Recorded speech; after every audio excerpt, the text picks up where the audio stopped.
What's up, dudes and dudes to the internet? My name is Seth, and we are back again for some more Trove Patch notes. It's been a million zillion years since we actually got to do one of these, hasn't it? How y'all doing today, though, folks? Hope you're doing fantastic, wonderful, and I hope this video makes your day even better. We're going to be giving away information rather than prizes. By the way, this Lunar Lancer costume right there is where I end up getting the helmet that I use on my Shadowhunter and my Neon Ninja. In any case, because we're going to be giving away information rather than prizes, I would still appreciate if you would hit that like button. Thank you so much if you do. Let's just get right into it because we've got a lot of stuff to cover here, dude. So, subclasses. The new subclass system is unlocked automatically at level 10. So as soon as you end up getting to level 10, suddenly you're going to have access to this. I don't know if that's level 10 per each of the characters or if it's just unlocking it at level 10 for the character that you're using, the character that actually has level 10. I don't know, but in any case, the way that subclass abilities are going to end up working, let's take the Knight for an example right here. This ability right here is going to be governed by the amount of power rank that you have based on 5,000 intervals. So you're going to have the least amount of movement speed from the subclass passive when you have your Knight at under 5,000 PR.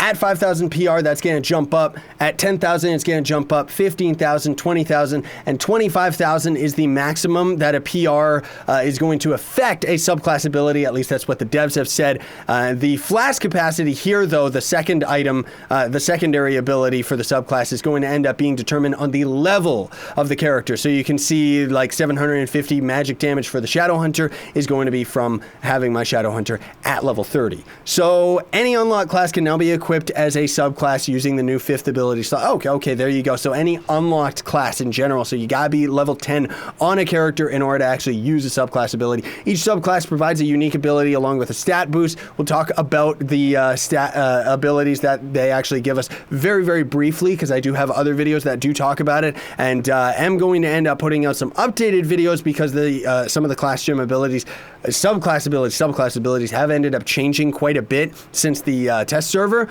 Each class gives the following bonuses as selected.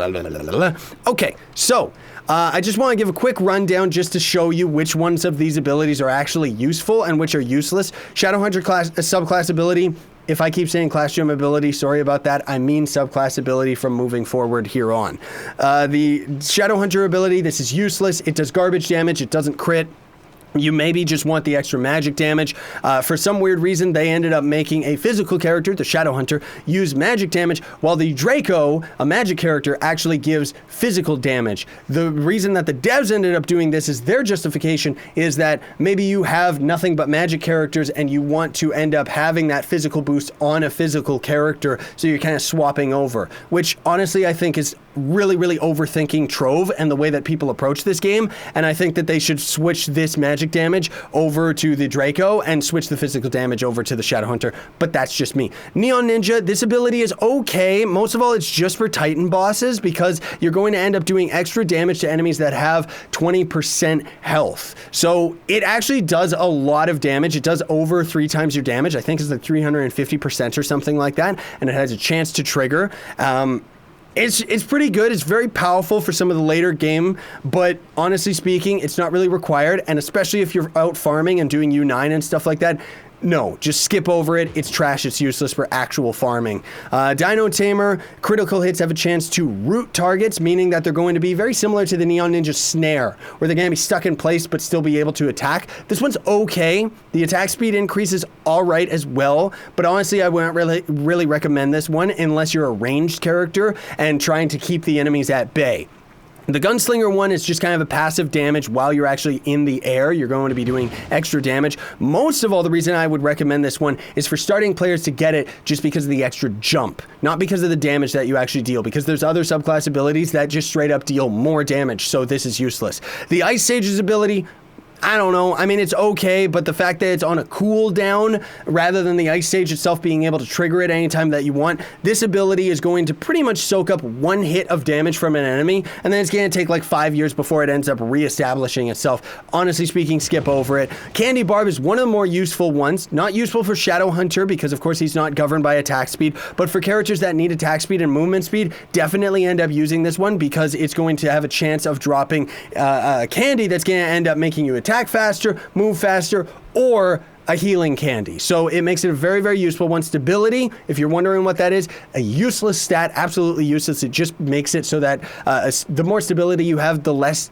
knocked back you get from enemies. So it really doesn't need to be in the game.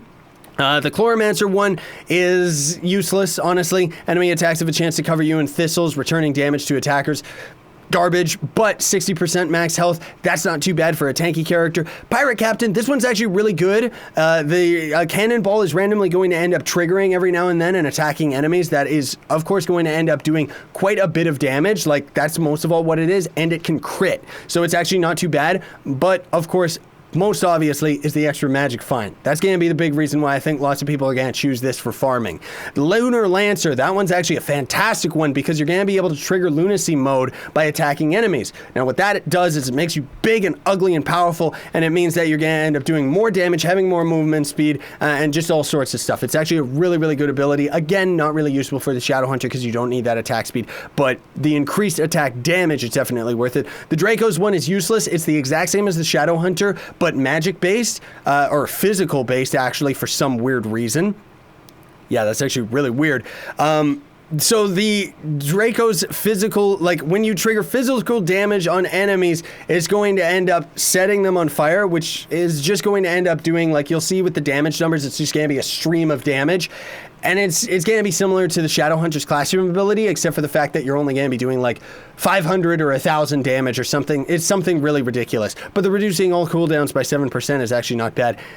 Okay, so I thought that the Draco was actually giving you physical damage because I'm pretty sure that's what it used to do. But maybe it was just the subclass ability itself being based off physical damage. Yeah, because the Shadow Hunter is based off magic. Yeah, that's weird. Swap that around, devs. That's really confusing to players. Anyways, Tomb Raiser. So this one's useless.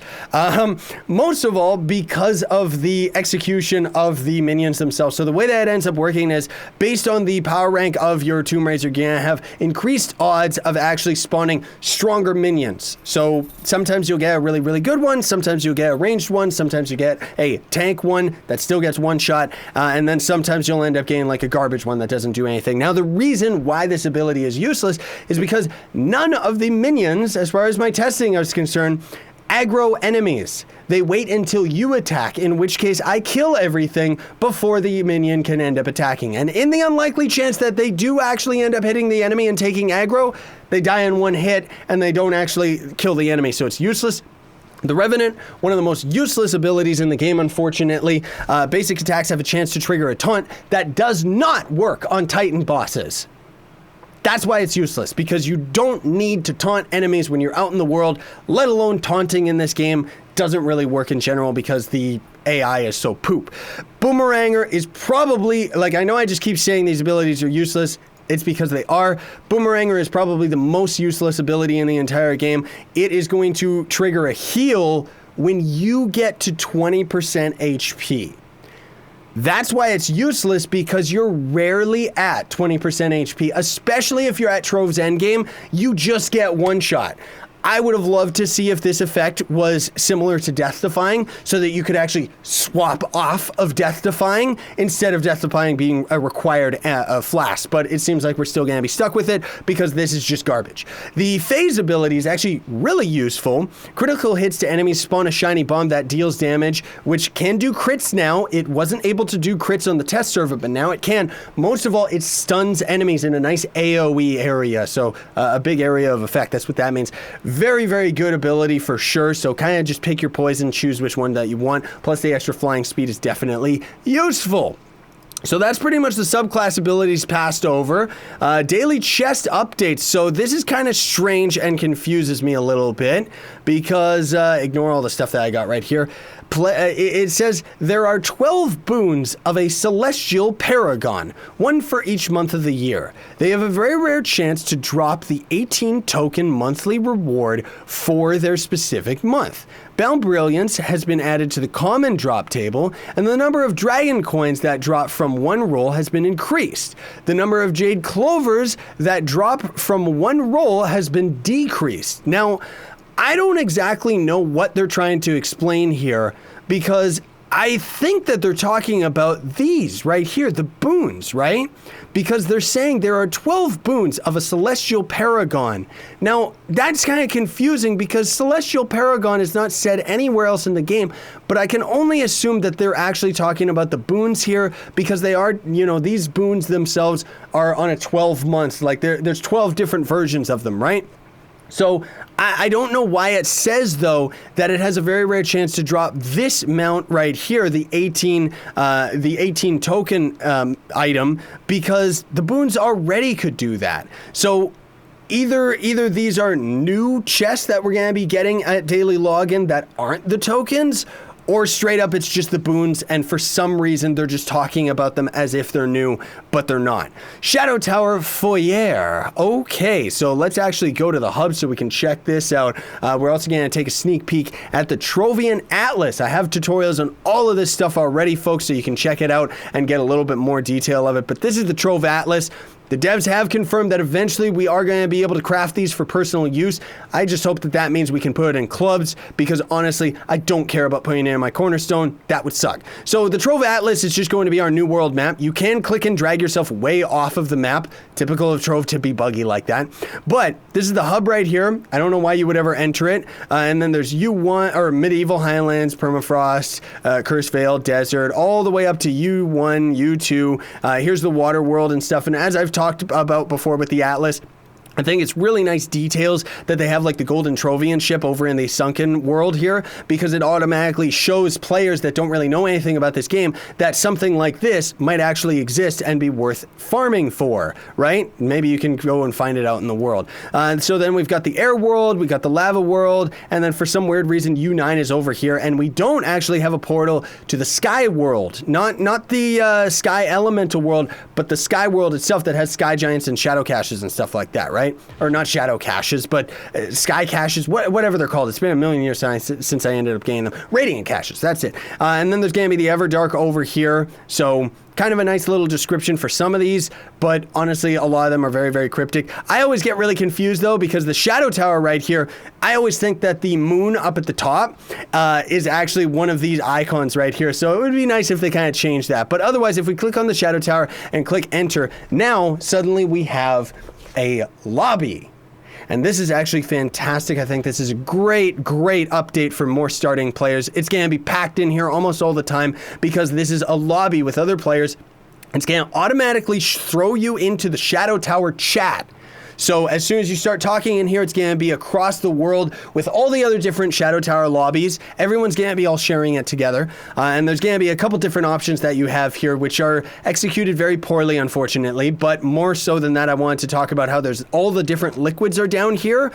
The Tron liquid, of course, is in preparation for plasma fishing eventually. But most of all of the liquids being here is great because some of the fishes you could actually only get out of the Shadow Tower, in which case you had to very, very rarely have the weekly Shadow Arena generate as the one dungeon that actually had water in it.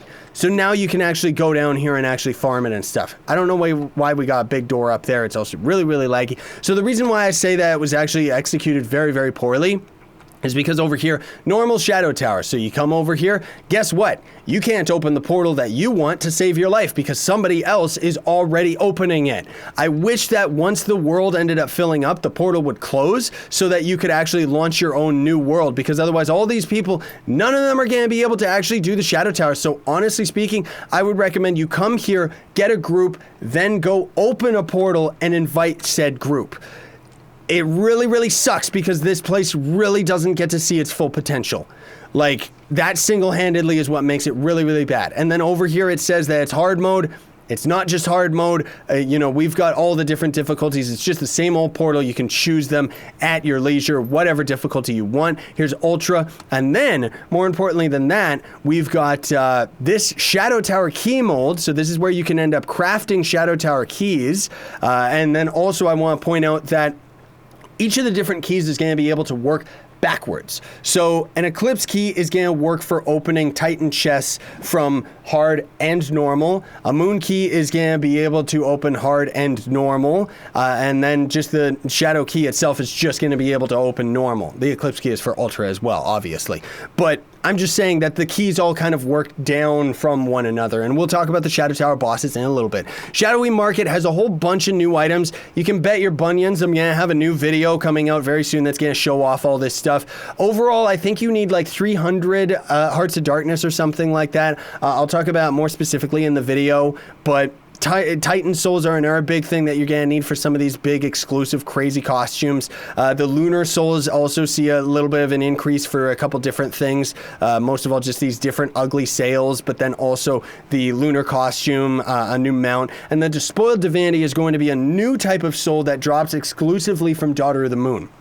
So you're going to be able to get 3 Divine Souls per week. I just call them Divinity Souls or Divine Souls, one or the other. And then there's going to be a costume for every one of the characters in the game that's going to cost 4 of them, meaning that you cannot get a costume within the first week if you can even do Ultra Daughter in the first place, which most of us can't.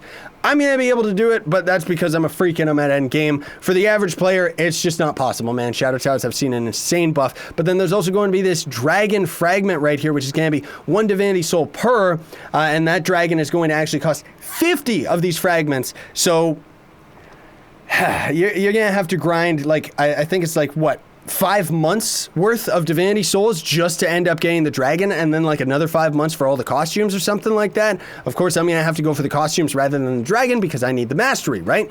Either way, really, really cool stuff for sure. We've got the new Shadow Tower bosses, which I'll have more specific videos talking about them. You know, I'll have those come out over the next couple days, as well as a couple strategies that I've learned to actually fighting those bosses and making it a little bit easier to actually destroy them. But I will show you what the new kind of HUD area type of thing looks like when you actually go over to the Shadow Tower portal. So this is what it looks like now. I haven't done Daughter of the Moon yet, at least as of recording this. And then it's going to show you your key indicators. It's going to have you choose which of the bosses. That's a Dreadnought, and then we got the Hydra. You can choose Hard, Ultra. You can check all the leaderboards and stuff like that right there. Choose all the different difficulties for the leaderboard as well, and it's going to cost you a certain amount of flux to end up actually opening these portals. So it's very, very intuitive and definitely a lot better than it used to be. I also like, too, how each of the different difficulties ends up kind of changing the picture a little bit. This actually looks like you should be able to see it with 3D glasses for some weird reason. But kind of a nice indicator to the player that you're actually fighting stronger and stronger bosses. Not to mention the pictures of them is also pretty cool as well. Hydra is not nearly as epic as it seems, but it still is really neat. They ended up nerfing the amount of Titan Souls that we end up actually getting from Spike, Weeping, and Pinata, as far as I know. I'll double check that in a minute when we actually get to those patch notes. That's why I had a video recommending all of you to actually get all of those bosses out of the way, but skip over Daughter of the Moon so that you could potentially end up getting those Despoiled Divinities from actually completing Daughter of the Moon. Okay, so that was a mouthful for sure. Jeez Louise. The Shadow Hydra, by the way, has 2 different mounts, 2 snake mounts. I have a video kind of showing all that off as well. And then the Dreadnought itself is going to have, I forget if it has 2 mounts as well, but I know it has one of them that everybody wants. I'm trying to figure out whether or not it only drops exclusively from Ultra Dreadnought, or you can actually get it on Hard and Normal, because if you can only get it from Ultra, that's extremely difficult. But unfortunately, I sent the devs a message like a week ago and I haven't gotten a reply. Additional Shadow Tower updates to fit to the new improved Shadow Towers. We've increased the challenge to match. No. They ended up making Shadow Towers way too powerful. Because I'm going to go on a little bit of a rant here. What I think that the devs were trying to do was to rebalance the Shadow Towers so that they would better be worked out for Augmented Gems. Now, what the devs didn't seem to take into account is that I personally think 30 to maybe 40% of players are going to actually augment their gems, while the majority aren't even going to touch it because of how complex the system it is, and also how expensive and unapproachable it is. I'm at the end game and I'm having a hard time with it, and I'm not going to spend thousands of dollars just to end up upgrading my gems like some of those pay-to-win freaks out there, which, of course, is what the devs are developing the game for, is for the people that are spending money, right? That's their top priority over making it more fun, I'll say. And I'm not saying that as like an insult towards this game. I love the game, I really, really do, and I understand why the devs are doing this, but I personally think that they took a few steps too far with the Shadow Tower difficulty, because suddenly it's just like super duper difficult.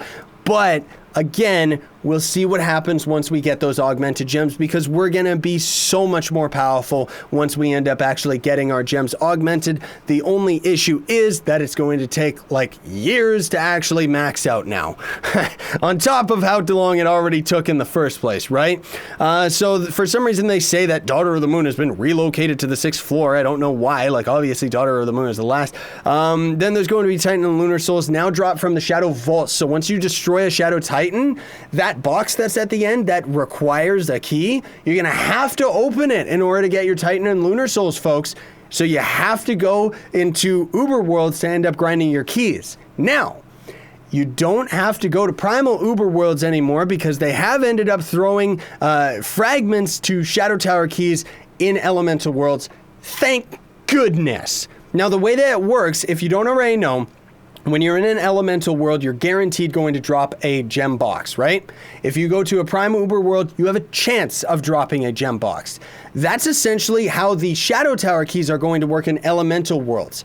Uber worlds, it always drops. Elemental worlds, sometimes. And you're going to get like, I think it's like 50% more or something like that from Primal Worlds. Now, from what I was calculating, I think it's something like you do 16, 17 dungeons to actually end up getting enough keys for the entire week of Shadow Towers. Anything more is just extra for you to grind. But you know, if you have the legendary tomes, honestly speaking, that's not really too bad. Oh, and also, just before I forget, in Shadow Towers as well, there's going to be new Shadow Tower enemies. There's also going to be elite bosses, so just the giant world bosses that you find. Well, giant, they're kind of just bigger enemies, right? You'll find those guys in Shadow Towers, and when you kill them, they'll actually drop Shadow Shards. Shadow Shards can be spent at the Shadowy Merchant to end up getting yourself Shadow Caches, but for some weird reason, they sell for more as a shard than they do as a Shadow Cache. I don't know why. So you can go out and grind those if you want. Anyways, so they have a bit of a strange explanation for this, but they changed the hit detection on the Shadow Tower bosses, which I think is great. So now if you actually shoot Spikewalker in the leg, it's going to actually do damage to him instead of only being able to hit his front and center. And generally, it seems to be working out very well. The new enemies are very, very cool as well. Shields no longer prevent being killed by the Daughter of the Moon's one-shot attack. I don't know if that's like a big deal. Her one-shot attack kind of always did that, but I think it's mostly because they figured out the code to do that with the Dreadnought, because he has the nuke that one-shots you even if you have Death-defying, right? Yeah, 50% more Shadow Key fragments from Prime Uber Worlds. 3 stars are going to, of course, end up having increased variable amounts. So there's going to be 7 new dragons. I don't know why they say 7. There's actually 8 new dragons. One of them is the Divinity Dragon I just ended up showing you. And then I'm going to have a couple videos coming out over the following weeks showing off the new dragons as I end up actually getting them. Now, it was under my impression that the dragon effigy was going to end up working for all the different dragons. I asked the devs. Unfortunately, they didn't answer me directly, but they did answer this question in a stream, and Merc ended up telling me, and Joe ended up telling me, so that was very, very helpful of them to end up doing that. But the Divinity Dragon and the Void Dragon cannot be unlocked with the effigy. Okay, so the Dragon Effigy, for those of you who don't know, is a pay-to-win item that sometimes shows up in the deal right here that's expensive, but ends up unlocking a dragon you don't already have. So there's going to be all sorts of different ways that you actually get these guys. The Divinity Dragon I explained. This guy, you actually get his fragments from Glacial Shards. This guy, you get his fragments from Shadow Caches very rarely. With this Primal Dragon right here, you get these dropped from Jurassic Biome enemies. And then from this is weird. So in the patch itself, where is this dragon right here? The floral dragon egg fragments from Plantera, let's call it Plantera, can be found randomly from harvested sun bulbs. They changed it! It actually says harvested sun bulbs. Nice, devs! Okay, good. Because the original patch notes and everywhere else, like whenever the devs talked about it, it always said from harvested plants.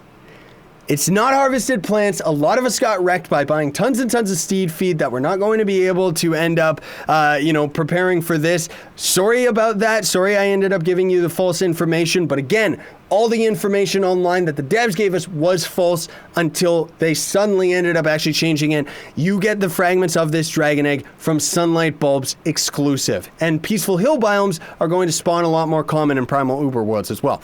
This guy right here is a disgusting spider. He ends up actually dropping his fragments from spiders that are in the Fey biome. Then there's going to be the Basement dragon, which you rarely can end up getting from mining ore. Of course, it's not going to end up coming out of the glacial shards like this guy right here, so you can farm any of the other ores in the game. I don't know if like recipe blocks and stuff like that are going to count. And then there's going to be, last but not least, this guy right here, which the devs actually showed this dragon off a couple years back.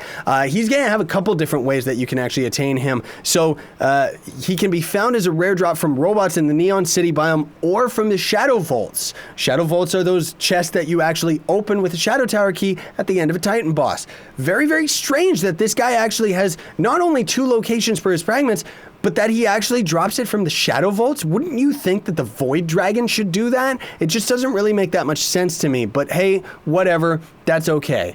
They also ended up adding a new category, Ancestral Dragon, to make the collections menu less confusing, which honestly makes it more confusing. Gem booster boxes have been rebalanced. They're actually a lot worse than they used to be, folks. I'm gonna have a gem booster box unboxing video come out very soon, but just in short, they added a whole bunch of different loot tables for gem dust, which essentially makes it that much harder to get luck cats, golden gem keys, and all of the items that you actually want. Now, the reason that they say that they do this is so that the gem booster boxes support a wider range of players. However, I don't think that it does, because while gem dust is always going to be in short supply, I think personally starting players and endgame players alike are suffering from not having enough gem boosters, because nobody wants to spend their qubits on the regeminators to repair your gems and stuff, right?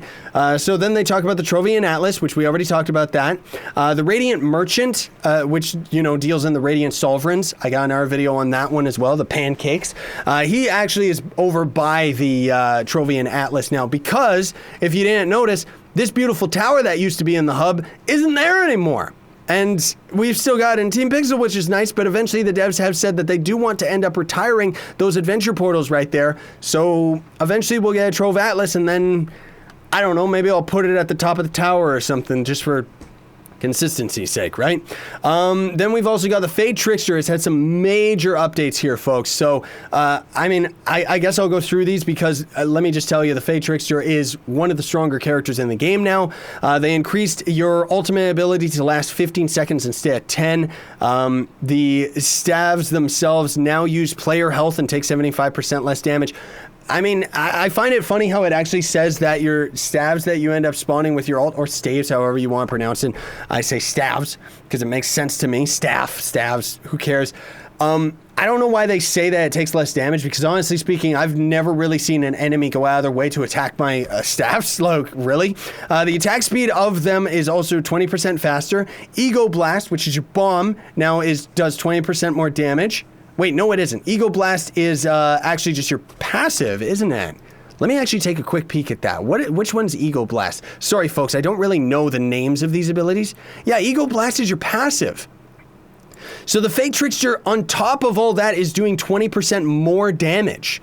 Wow. That might actually be the strongest magic character in the game then. Definitely one of the strongest single target enemies for sure. So anyways, Glitter Bomb, that's the bomb attack, now has a 0.5 second stun and deals 33% more damage. Glitter Bomb no longer knocks back enemies. Devs, if you're watching this, please do that to the Boomeranger. Boomeranger is useless because his abilities still knock enemies away. The explosion radius of Glitter Bomb has been increased to 3.5 instead of just 3.0. Also, there's going to be a new Fade Trickster class gem. So if you're like me and you still have your old Fade Trickster class gem, you can keep it. Don't worry about it. It's fine. It potentially ends up making you a little bit stronger, but not really. It's pretty useless. But most of all, we're going to have a new ability, which combined with Cubic Curtain is absolutely amazing. I don't have Cubic Curtain on this guy, because it's actually going to end up making it so that you can take one additional hit before your passive extra damage buff is gone. So that combined with Cubic Curtain, lots of people said that it didn't work with Cubic Curtain. It does work with Cubic Curtain. That would be stupid if it didn't. Essentially meaning that you can be doing like your double, if not I guess 120% damage or whatever it is that the Fae has now, you're going to be able to do that attack a lot more often. So the Fae is just a lot more stronger and a better character. So then there's also going to be the story itself. The progression weekly deal has been reborn as the Turborific weekly deal. Which one? What are they talking about? I guess they're just talking about one of these deals that ends up showing up. I don't know why they rename things, honestly speaking. Now contains 25 golden gem keys, 10 double experience potions instead of 2 is what it used to be, and 20 bound brilliance. Bound brilliance is going to be an item required for the gem augmenting, which we'll get into that in a minute. The Eclipse Pack is here as well. I'm going to have a video talking about that. It's a $20 US, $20 pack that gives you a whole bunch of new mounts and allies. I think it gives a couple allies anyways, and then a bunch of styles and stuff like that. Really cool pack though, for sure. Most of all, you get it for the mastery because you sure do get a lot out of it. Then there's also going to be the gem augmenting and reroll system. So I have had another video actually talking about this, and I am going to have an updated video talking about this at some point. You know, my older video does still work for a lot of this stuff, but some of it has changed ever so slightly. I think most of all, I want to make separate tutorials talking about augmenting and re-rolling, because in their, you know, in each of the different values, they're a lot more complicated than one another. So if we come over to the Adventures crafting table down at the gems here, first of all, there's going to be a Book of Bound Brilliance that you can end up crafting now. But there's going to be Contain Chaos Spark. This is the item required to re-roll one of the stats on your gems.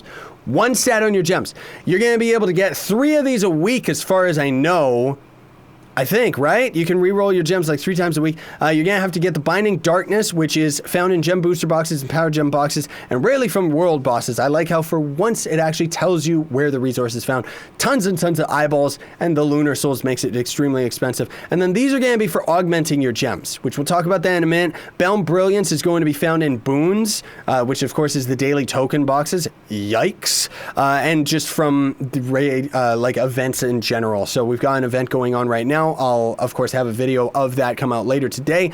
Hearts of Darkness, 2,000 flux, and then there's going to be a better focus item right here, which costs 3,000 of each gem dust, 4,000 flux, and then a couple bound brilliance again, or at least just one. And then the most useless item in the game, most of all just because it's way too expensive, 30 diamond dragonite, which is ridiculous, 3 titan souls, okay, whatever, and 150,000 flux. Now, I've tested it out. As much as these, you know, are toting that they're really, really good, the random generation of them is very similar to luck cats in that they can fail, and thus they're useless in my eyes. I would honestly stick with the silver or even the cheapest one. Now, what you're going to actually do with all those items is go to the gem forge right here, which I forget where this can actually end up being crafted. Is that the novice crafting table? Builder crafting table? Gear and improvement, or gem and gear improvement. Yeah, that's it. So that's where you craft this right here. It's not really that expensive. 30 tentacles is not bad, but a bit difficult for starting players. Before we move on to that table, I do want to mention that there are going to end up being 1, 2, 3, 4, 5, 6, 7, 8, 9, 10, 11, 12, 13, 14, 15, 16, 17, 18, 19 new rat mounts. I'll have another video highlighting all of those bad boys, but man alive, here's all the different crafting components just so I can show you this as we're going through them. These things are not really that cool, honestly speaking. I don't really like them, but I don't really care for rats. You know what? I guess I'll just have a separate video. You can check this out for yourselves because otherwise we're going to be on way too much overtime with this. But if we go over to the gem forge table, you're going to be able to right click any of your gems, and then you can actually pick a specific stat that you would then end up augmenting with a different focus or re-rolling. Now, it's important to note that with this, you can actually force any of your gems to being a perfect gem for your character. And in a lot of ways, if you can actually augment your gems, and augment, more importantly, the crit hit, it means that you don't actually have to have crit hit on every one of your gems, because you're actually going to be able to get, like, I think 150 crit hit or something ridiculous, right? So you can see all this weird numbers and percentages. So the 84% right there is the, like, that's kind of the percentage that this gem is to having the maximum of an augmented stat. So we would use these augment items to force this to go to 100% efficiency. Again, I'll have another video talking about it in more detail, but otherwise, let's move on here. So there's 4 additional recipes. Also the rats, you can actually use Omni-style unlockers to end up getting them. So that's really, really good. Then there's also just going to be super style stashes you can want to use for a whole bunch of different styles. There are also a bunch of, a bunch of different recipes as well. So you can end up having a couple different props. There's like a table and stuff like that. Okay, let's actually take a quick little peek here because now we got additional updates and there sure is a lot of stuff here. So I'm just going to try and go through all the stuff that I find is the most important. Diamond Dragon eggs can now be loot collected to 250 Diamond Dragonite. It costs 400 to craft the egg, so essentially you could craft the egg for 400, loot collect it, and not get your Dragonite back. Like, I really don't understand why they did that. It really doesn't make sense to me. When you go to the class selection screen, you can sort your classes by level and power rank as well, so that's very convenient. Loot collecting leveled gems is going to end up giving you a lot more gem dust. I actually loot collected a level 25 empowered gem, and it gave me 30,000 gem dust, which isn't worth it considering how much it actually costs to level up a gem to 25, but it definitely is better than nothing. They've got all the different percentages here in the patch notes, which I'll put in the description below if you want to read it up yourself, but just know that you're going to be getting a lot more gem dust from your gems. They've also increased the power rank and stats in general that you can end up getting off of your gems. Near as I can tell, it only affects new gems though. I've actually found new gems that have been well beyond the starting power rank of some of the older current gems that would end up having their power rank, right? So Peaceful Hills, as I mentioned earlier, are also going to end up spawning a little bit more frequently, most of all so that the sunlight shrines, like the sunlight bulb things, can end up spawning more frequently as well. There's also a couple new animal masks. There's the eagle, goat, and wolf hat. Okay, let's actually take a peek at these. Regal, where's the Regal Eagle? There we go. So we've got this one right here. America, America. I don't really, I'm Canadian, by the way. Goat. This one is disgusting. I love him. Look at him. Here, you stole my story. That's a reference to Secret Window. Then we've also got the wolf Regal. Okay. That doesn't really look like a wolf. It looks like a happy little dog. And your little dog too, Scarecrow. Okay, let's moving on. Those rat mounts can also have their tokens drop in U8 and U9. But again, I'll talk about that in the rat video. Daily loot chests, which console players aren't going to know what those were because they only got a couple of them before they swapped out for the daily tokens. Those were actually chests that you would get every day for logging in. They've actually swapped those out so they are exclusive to the XP leaderboard for the week. And they've changed the chest name to the leaderboard reward chests. Fixed the any category in the marketplace. That's hilarious. That's the most vague description I've ever seen. Like, what did they fix? I don't know.